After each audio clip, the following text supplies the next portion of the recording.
अपने कलेजे की तरफ तुम्हारे सामने रख रहा है। मैं अपनी तरफ को, अपने जज्बात को, अपनी तकलीफ को तुम्हारे सामने बयान कर रहा हूं कि देखो उत्तर प्रदेश में तालीमी मयार मुसलमानों का कितना है।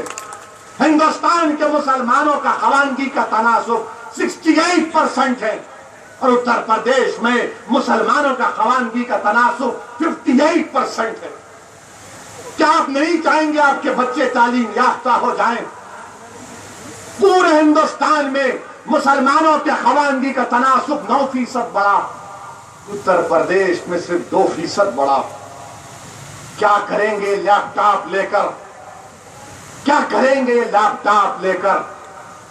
ये सरकार को बताना पड़ेगा कि लैपटॉप की नहीं स्कूल की जरूरत है, लैपटॉप की नहीं रोड की जरूरत है, लैपटॉप की नहीं बरखी की जरूरत है, लैपटॉप की नहीं जान और माल के तहफ्फुज़ की जरूरत है, लैपटॉप की नहीं मुजफ्फरनगर के मजलूमों के इंसाफ की जरूरत है, लैपटॉप की नहीं मुरादाबाद में गवर्नमेंट यूनिवर्सिटी की जरूरत है। ये तमाम को दो, लैपटॉप हम खुद सीख जाएंगे। अरे जो कुरान का पढ़ने वाला होता है, जो कुरान का हाफिज होता है, जिसके सीने में अल्लाह ने अपने मुबारक कलाम को महफूज कर दिया, दुनिया का कोई कंप्यूटर उसका मुकाबला नहीं कर सकता। ये लैपटॉप लैपटॉप लैपटॉप की बातें करते हैं, कभी हमारे लैप में बैठ कर देखो, हमारी गोद में बैठ कर देखो, तुमको बताएंगे क्या होता, हाफिजा क्या होता है। दुनिया में कोई मिसाल नहीं दे सकता कि एक इंसान के सीने में 30 पारे अल्लाह उसके सीने में रख देता। मेरे अजीज दोस्तों, बुजुर्गों, ये हालात है, इसको बदलना पड़ेगा मेरे भाई। ये जज्बाती तकारीर जरूर है, मगर आपको एक अच्छा फैसला लेना पड़ेगा। मैं आपसे कहने को आया हूं कि आपको अपनी पार्टी को कामयाब करना है। आपने बरसों से सबका साथ दिया, अब की बार आप अपनी जमात का साथ दीजिए।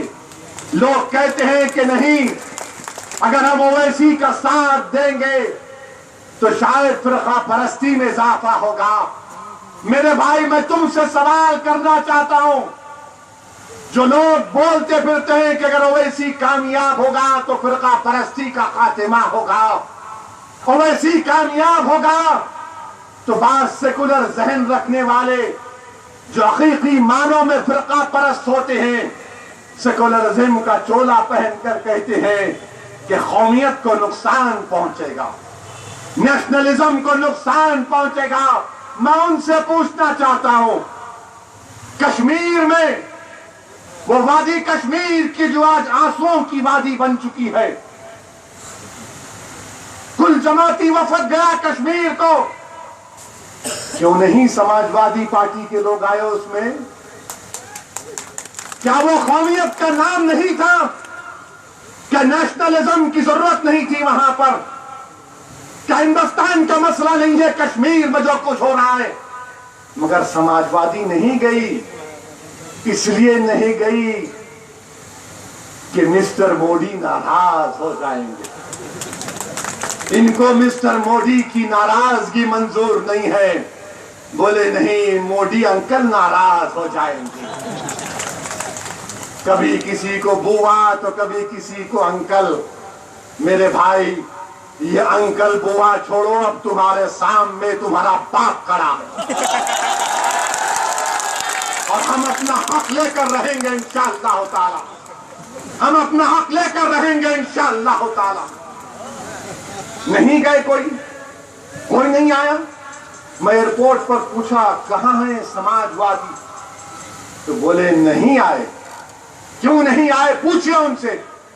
तुम मेरे नेशनलिज्म पर सवाल करते हो तो मेरा तुमसे एक सवाल, जो कहते हैं कि ओवैसी की पार्टी कामयाब होगी तो फिर परस्ती को इजाफा होगा, तो फिर मुजफ्फरनगर क्यों हुआ? क्या ओवैसी था वहां पर? मुजफ्फरनगर क्यों हुआ? आप थे ना, आपकी हुकूमत थी, कांग्रेस थी, बीएसपी के कायदीन थे, तो क्यों नहीं दौड़े बचाने के लिए?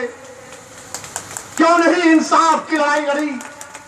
क्यों नहीं? क्या आपने कभी देखा कि उत्तर प्रदेश की विधानसभा को बीएसपी ने, कांग्रेस ने रोक दिया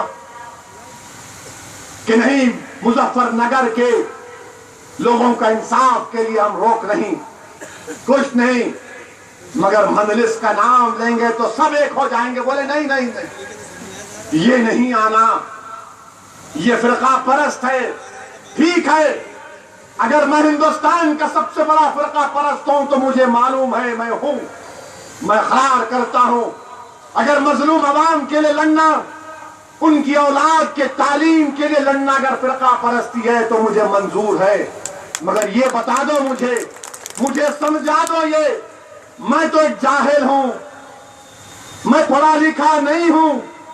आप मुझे बता दो कि लोकसभा के इलेक्शन में 71 सीट पर मिस्टर मोदी कैसे कामयाब हो गए? पूछो आप अपने आप से भी। आप जब इस जलसेगाह से उठ के जाएंगे तो फिक्र लेकर जाइए कि हां, मैंने एक हिंदुस्तान के सबसे बड़े फिरका परस्त कायद की बात को सुना। वो हिंदुस्तान का बदनाम जमाना लीडर है। ठीक है, मैं बदनाम जमाना हूं, मगर मैं जो तुम्हारे सामने अपनी बात को रख रहा हूं वो मेरी बात नहीं है, वो तुम्हारी बात भी है। वो हर घर की बात है, वो हर घर की परेशानी की बात है। मैं आपके जज्बात की तर्जुमानी करने के लिए कह रहा हूं। लोकसभा के इलेक्शन में क्या मुरादाबाद से आपने बीजेपी को वोट दिया था? किसको वोट दिया था बताइए आप? तो फिर कैसे कामयाब हुई बीजेपी? आप सवाल करो। अब की बार आप समाजवादी को नहीं, कांग्रेस को नहीं, बसपा को नहीं, बीजेपी को नहीं, अब आप मजलिस को वोट देंगे इंशाअल्लाह। बहुत दे दिया इन लोगों को। और अगर आप चाहते हैं कि उत्तर प्रदेश में संघ परिवार, आरएसएस, बीजेपी और मोदी से कोई मुकाबला करे तो याद रखो, ये तमाम के तमाम मिले हुए हैं, एक हम्माम में तमाम दंगे हैं। अगर आप चाहते हैं कि मुकाबला करे तो मजलिस का साथ दीजिए। ये कोई कुछ नहीं कहते। मैं देखता हूं लोकसभा में देख चुका हूं। लोकसभा में बहस हो रही थी लव जिहाद के ऊपर बहस हो रही थी। और जब नेताजी को बोलने का मौका मिला, नहीं कुछ नहीं है, यहां देखो आप, जाते रहते हो तो कुत्ता दौड़ा उधर से, छोड़िए उसको। बहस पार्लियामेंट में हो रही थी और समाजवादी पार्टी के बड़े खद्दावर लीडर ने कह दिया कि कुछ नहीं हुआ उत्तर प्रदेश में, कुछ नहीं हुआ। जब स्पीकर से मिलने गए तो कहा कि कराइए बहस, और जब मौका मिला तो कहा कुछ नहीं हुआ। और जब मैंने अपनी बात को रखा तो मैंने इनकी आंख में आंख डालकर कहा कि आप धोखा दे रहे हैं उत्तर प्रदेश में। आपकी सरकार अगर चाहती तो रोक सकती थी। तो ये उत्तर प्रदेश के बड़े लीडर खड़े हो गए और कहा क्या बोल रहे हो, क्या बोल रहे हो? मैंने कहा हक बोल रहा हूं। क्या बोल रहे हो? मैंने सच बोल रहा हूं। फिर पूछा क्या बोल रहे? तो मैंने बोलता रहूंगा, तुमको सुनना पड़ेगा। तो उनका एक बच्चा बाजू से बोला बाहर चलो। बोला बेटे, तुम्हारे से 56 को गोद में उठाकर दूध की बोतल मुंह में डालकर दूध पिलाऊंगा। मैं उन लोगों में से नहीं हूं जो तुम्हारे बातों से डर जाऊंगा।